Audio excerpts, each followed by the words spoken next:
lead, but of course Omega Esports have not given up just yet. They're going to fight it. It is a BO7 after all. There's still a lot of games to come potentially, and anyone can still take the dub. Anyone can still take the championship and take the title of the best team in Asia as of right now. But anyways, a lot of sexy skins in this one. I'm going to be pretty happy. A lot of nice colors, especially with that Corki. I got to say, I love it. I'm always looking for skins because skin equals Maxi skill. dropping the high quality analysis here. Maxi dropping the high quality analysis. Just how many good skins are in the game, boys? I think that, Max, this is going to be a lot of attention focused towards the bot lane this game. As you correctly mentioned, first Drake is often very important for Shyvana. It is Infernal as the first Drake. That is probably the most important dragon for Shyvana to pick up. It gives her the true damage to her Flame Breath when she's in dragon form. It's going to be spicy. I genuinely favor the Omega comp at level 5. You have a lot of really strong ultimates. You have Ragnarok. You have Unbreakable Will from Alistair. You have that Ziggs bomb, which is obviously going to be incredibly powerful in terms of AoE damage. I feel like you're going to have to get some kind of man advantage for Nexplay, especially as Jinx is probably not going to be at her strongest state in the first dragon in the game. So I'm a little worried for Nexplay because this first dragon will be so important. And again, we saw in the last game, it was a complete fiesta at the first dragon of the game. But we'll see how it goes. I mean, I think like the word fiesta is just exactly what described that first game. It was a little bit of a weird one for Omega Esports. They had a hard time overall. But then we're going to go back to the composition of having Corki going into the mid lane. And talking about Corki, he just bullied Chile on that Aurelion Sol. He's going to have to go for the honey fruit almost instantaneously. Reason why I also like Corki in this mid lane up against Aurelion Sol, Corki's got some really strong roaming potential. So I think that overall having that against another good roaming potential character like an Aurelion Sol makes it a little bit even Steven in the entire game. So I think that they can both bring a lot to the jungle and also to the side lanes if they decide to do so. Garen's going to try and get a little bit of deep vision, but he's not going to get done just yet. As Shyvana, though, doing her rotation nice and swiftly. She's just making her way around, trying to make sure she gets the information on this Dragon Pit when the Drake is about to spawn, which of course makes sense as you would focus down this Scuttler instead of the other one. Rotation towards the top side, we're going to be seeing Olaf trying to take that fight towards the Garen, but unfortunately Garen a little bit prepared, just taking this one a little bit slow, as Olaf will take his own Scuttler towards the Baron Pit. Yeah, I think right now I'm anticipating a rather slow game. I don't think either team is going to take massive chances before we hit that first Drake fight of the game. You can see Shyvana going for a little bit of counter jungling here, just taking away the Krugs, I believe, from the Olaf jungle, but Olaf will literally just mirror that top side of the map. We've basically got vertical jungling opening up at this point in time. We didn't talk about it much, but it is actually the Corki mid Ziggs bot, which is something that is worth talking about. Ziggs bot has been something that the PC League variant saw played a pretty extensive amount, sort of like, I don't know, a few years ago. And it was because of the ability for Ziggs to just essentially outpush almost any other AD carry in the game. And he was able to essentially force down that first turret using his Hextech explosive charge very, very quickly, which would allow the team to quickly rotate out of bot lane and start to focus global objectives. We have the Aurelion Sol roaming down here, though. This is what Aurelion Sol could do. Exactly. Nice headbutt coming on through. Does get stunned away on Polymorph, but at the end it's just going to be a little bit of damage. But this is what I like to see from Chile. Some nice roaming overall. But Alistar does pretty good. Can just bump him away from that Celestial expansion. So he's going to be able to hold on strongly to that lane, save up the Jinx and the Lulu some time as they're just going to go back to base. Because really this lane has been heavily going in favor of this Ziggs and also Alistar combo. Alistar's been tanking it up as he should be and creating some good opportunities for this Ziggs to really dash out the damage. But so far, I've got to say, this is a very slow-paced game, as you did mention, Scandal. It was expected to happen, so no one taking a lead just yet. In terms of gold, they're also really close, just a 200 to 300 gold difference so far, so nothing too out there for the time being. But Drake is going to be on the menu for in the next now 30 seconds, 35 seconds, and that's where we can potentially start seeing some really early fights occur. Yeah, I'm just waiting for back timings to occur as well. You have that 30-second window now to go back for the first Drake of the game. You can see that the bot lane from Nexplay are now making that maneuver. I'm expecting Arise to essentially push this mid lane in and pick up his package at the 4-minute mark to make sure he has that available for this first dragon fight of the game. Again, you are seeing everybody coordinate their backs for this first dragon.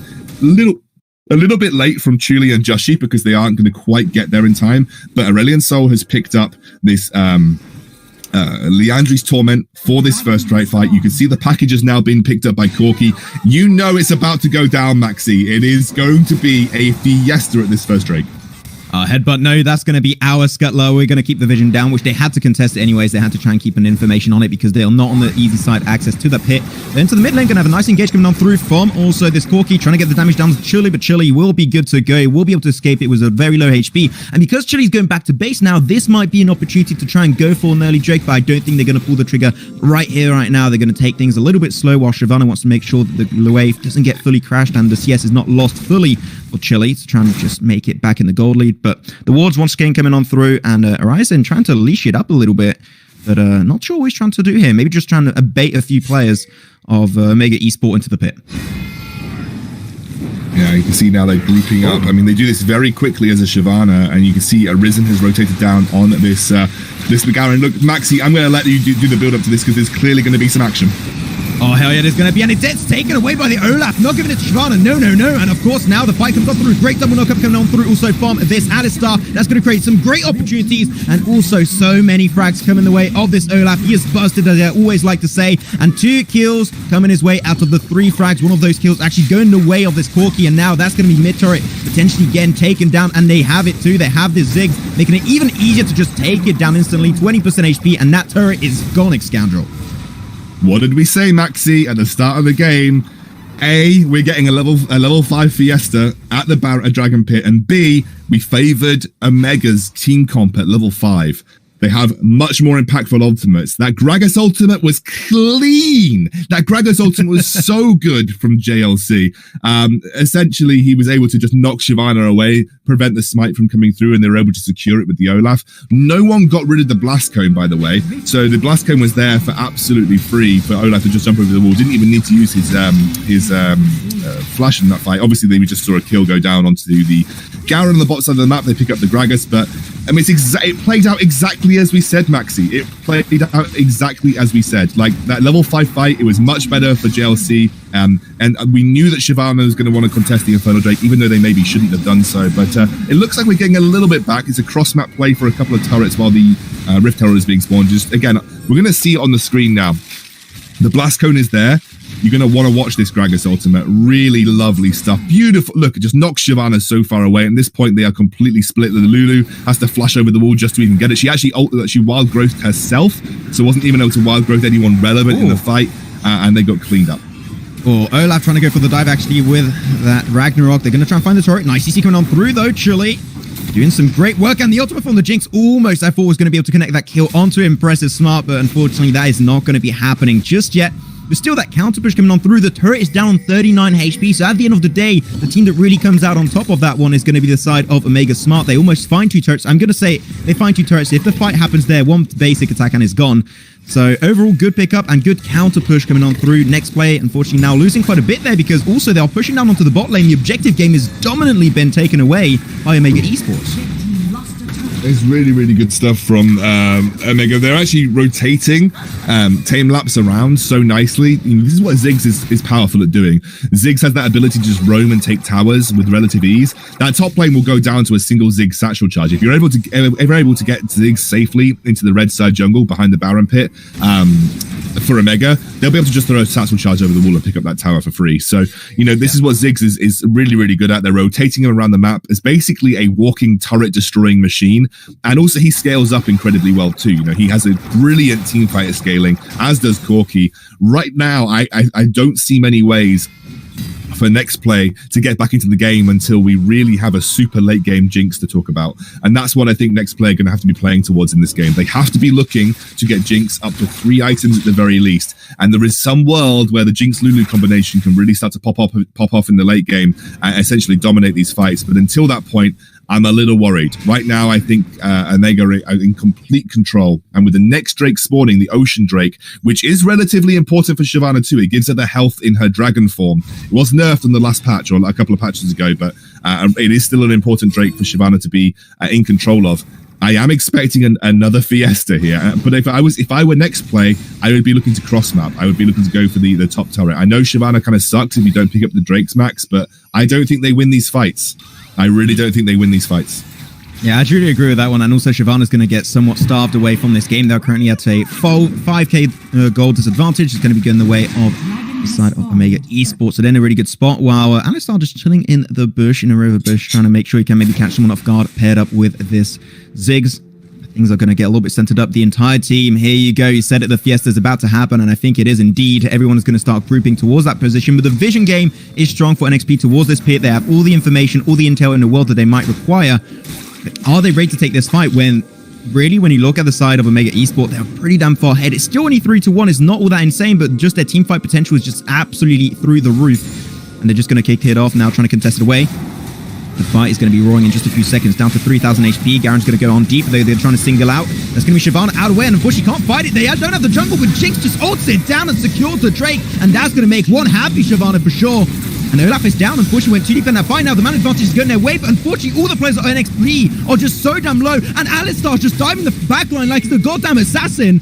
Can he find the kill onto Uzi? I think that's a yes. He's disrespecting NXP. And now they're just going to be chasing down the few remaining players in their own jungle, picking it up one by one. Sure, they lose the Drake, but they find the kills. Yeah, I mean, I'd still say there's a pretty good result for NXP. You trade 2 for 1 and you pick up the Drake. At the end of the day, you're pretty happy with that because Shyvana now actually has a Drake to her name. However, they should have just exited as soon as they picked up the dragon there as well. You know, I think that was a situation where they felt a little bit more confident because they killed the Olaf, and I'm kind of seeing why the Garen's coming into play here, because he has that execute potential. Because Olaf obviously gets stronger the lower HP he has, so the Garen comes in as an execute potential when he's trying to dive the Jinx in the backline. So I like the Garen pick in that regard. It's like a mini counter to the Olaf in the sense that if he goes low, you can just execute him with the ultimate. But I think they got a little bit overconfident because they picked that Olaf off very early onto the fight. But they still were facing a huge number of ultimates like the Gragas Cast, the Ziggs Bomb. They were able to chunk them down at super low. But at the end of the day, Max, if I were Nexplay and you offered me a 2 for 1 trade and we pick up the Drake, I would have taken that at the start of that fight every single time. It is a good result for Nexplay because it's going to give that Shyvana that extra little buff in the Dragon form. Although there is now a group up around that Baron. Oh, I'm seeing Lulu here. She's just no way, Jose. That's going to be it. Olaf picks it up in himself in a pretty good spot right now. Did pop the Ragnarok, I do believe, so that's not going to be available for the next fight. Unfortunately, maybe something NXP can try and use for themselves if they decide to do so, while Baron is indeed available, but mid lane is going to be contested. They did lose their first turret earlier for Nexplay, allowing a pretty big deep. Nice knockup going on through on top of Aurelion Sol, but unfortunately the team is not there. The follow-up is not going to be decent, so they will not get anything for the time being, but Baron now is still opened up. They got some decent damage on top of the Aurelion Sol, so maybe a way for them to get the Baron, but I'm not sure they're going to commit to it just yet. They're a little bit unsure if that should be the good call, and indeed, they shall not go for it. The other thing that you have to be worried about if you're Nexplay is you actually can't outtrade poke versus this comp. Like the Corki and the Ziggs, the poke between them, especially as the game progresses, is too difficult for you to navigate. You have to look for the hard engages, and that can also be a bit problematic versus like an Alistar and a Gragas. So you're kind of in a catch-22 where you can't play the ranged game versus the Omega composition, but you also can't really play the hard engaged comp unless you're super far ahead, which of course at this stage in the game they're not. They're 6,000 gold behind. So this is just a worry, I think, for Nexplay, that you can see they're being forced off their own turret. Those single bombs doing about a 6th or a 7th of Jinx's HP in one go. They are just desperately looking to try and clear the waves as much as possible. But this is just Omega are playing this comp exactly the way they should be. Play it from range with the Ziggs and the Corki poking as much as possible, and then when it comes to these teamfight situations, you're also superior. It's a really nicely drafted comp from Omega overall. Yeah, they got the best of both worlds. Some really good poking range and then some good engage with that Gragas, and especially with that Olaf that's been doing great so far in this game. They get a little bit split away when they did take that Drake fight, but at the end, it's A-okay. He's still in a really, really strong position as of right now.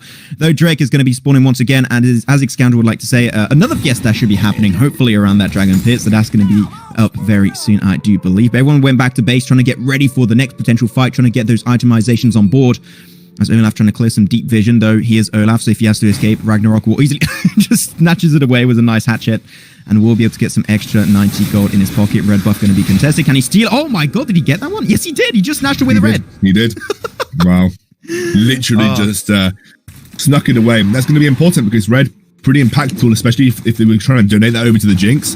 That's a pretty impactful buff to have in this next team fight, which is obviously going on towards the Cloud Drake. I don't know if Nexplay are even going to bother contesting. They're not in the position, they don't have the vision.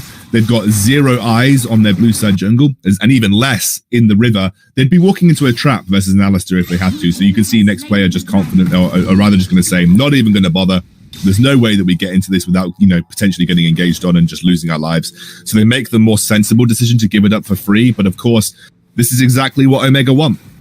They are this far ahead where they've got complete dominance of the river, where at this point, Nexplay can't even step up to look towards the dragons or look towards the barons, and that's going to be a worry for them because the baron is quite clearly going to be the next objective being focused or even looked at by the Omega roster. And then you need to step up, like you need to get vision control, you need to try and take control back of your red side jungle at the very least. But at this point, Omega are in such a dominant position that they're able to just walk through for free, steal camps, put vision down, and honestly, Nexplay are just essentially dealing the scraps of waves and funneling them into Jinx. They realize Jinx is primarily their only win condition, so they're just trying to give as many creeps over to Jinx as physically possible. Yeah, Hypercarry Jinx is going to be here for this game for sure. They do clear the vision away for the side of Omega Esports, making sure that they just going to put them in a little bit of a blanket of misinformation, as of course, that's going to be Aurelion Sol can easily just move away from that fight, not get caught up. But now as they are moving back into the mid lane, they're thinking, how can we potentially engage this fight? Well, Jinx does go back to base, so the man advantage is not there for fight does occur once again. It goes right into that barrel coming out from this Gragas, so just a little bit of extra damage down on top of the Shyvana.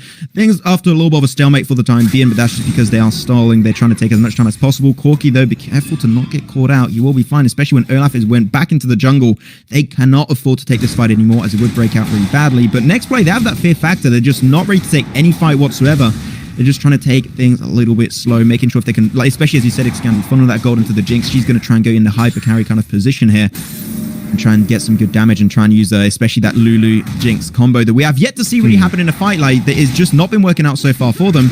And let's see if the next fight might be the one they've been wishing for. Yeah, I think the game right now is kind of favoring them. Like they are just playing it slow, which is important because at this point in time you need to. You don't want to give away anything stupid. The problem is you've got Elder Dragons spawning relatively soon, and you're still not on a level playing field with Omega. And of course, the Baron is always under threat. So there will be a point where you can no longer ignore the river. You can no longer just sit back and farm under your towers. You're going to have to make a decision. But Jinx is now 3 items. She is relatively strong. I'm also really loving the item that Arisen is going for here because I think it completely counters the majority of the damage. Although I have to say, the Baron has started here, Max, so we could see some action. Maybe it's still coming on through. They're going to try and smite it down, and he will be smited indeed bound by the Olaf. Unfortunately, Shyvana, sure, she's got the GA, but she's taken a lot of damage, having to force and flash away from that fight entirely. Wow, this Alistar just keeps on diving. Good headbutt into the rest of his team. But it still went down, unfortunately, to one of the bombs coming up from 6. So that's going to be unfortunate. And Chuli just not able to have the impact possible. I hyped him up on this Aurelion Sol, but unfortunately, he's just not given the cards and the opportunities to have the impact he's hoping for. And this is going to be 2 Turrets going down into the mid lane.